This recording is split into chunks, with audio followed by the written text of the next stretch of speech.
WhatsApp से अब आप आसानी से पेमेंट कर सकते हैं, जैसे भीम या गूगल ऐप के द्वारा की जाती है। व्हाट्सएप ने डिजिटल पेमेंट के क्षेत्र में कदम रखा है। व्हाट्सएप ने शुरुआती दौर में अपने लगभग 40 करोड़ के यूजर बेस में से 2 करोड़ ग्राहकों के लिए इस सेवा की पेशकश की है। आज हम आपको कुछ ऐसी ही बातें बताने जा रहे हैं जो आपको पता होनी चाहिए अगर आप व्हाट्सएप के जरिए पेमेंट कर रहे हैं।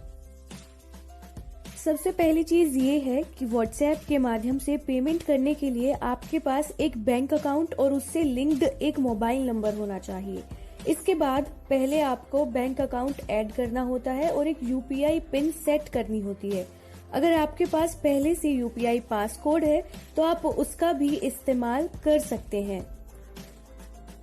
व्हाट्सएप पर पेमेंट की सुविधा गूगल पे, फोन पे, भीम और अन्य बैंक ऐप की तरह ही यूपीआई पर काम करती है। इसीलिए आपको व्हाट्सएप के वॉलेट में पैसे रखने की जरूरत नहीं है। आप अपने बैंक अकाउंट से सीधे पेमेंट कर सकते हैं। जब आप पेमेंट के लिए रजिस्टर करेंगे तो व्हाट्सएप एक फ्रेश यूपीआई आईडी क्रिएट करेगा।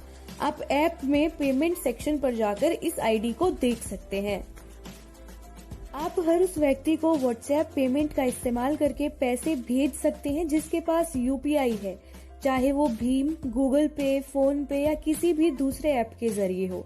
अगर पैसा पाने वाला व्हाट्सएप पेमेंट पर रजिस्टर नहीं है तो भी आप उसे पैसे भेज सकते हैं।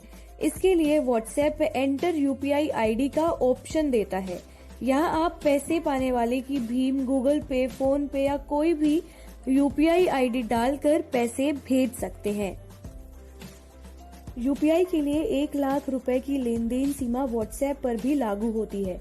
यूपीआई एक फ्री सेवा है और आपको इस पर लेन देन के लिए कोई शुल्क नहीं देना होगा। इसी तरह यूपीआई ऐप्स आपको लोगों का बैंक अकाउंट नंबर और आईएफएससी कोड डालकर पैसे भेजने की अनुमति देते हैं।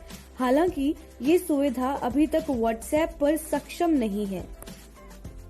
व्हाट्सएप पे की सुविधा का उपयोग केवल भारतीय बैंक अकाउंट से लिंक्ड भारतीय फोन नंबर्स के लिए ही किया जा सकता है।